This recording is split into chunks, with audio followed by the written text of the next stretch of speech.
शहर में सुकून ढूंढते ढूंढते लोग थक जाते हैं, मगर देहात में सुकून खुद चल कर आ जाता है। देहात का सुकून इसलिए गहरा होता है क्योंकि वहाँ चीजें असली होती हैं।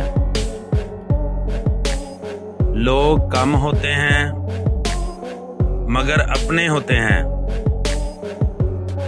काम मुश्किल होता है मगर दिल हल्का होता है। देहात में जिंदगी इतनी तेज नहीं होती। सुबह हवा की आवाज होती है, ना के हॉर्न की, और रात को खामोशी होती है, ना के शोर। देहात हमें याद दिलाता है कि जिंदगी सिर्फ कमाने का नाम नहीं। कभी खामोशी में बैठना भी जरूरी होता है, कभी आसमान देखना भी,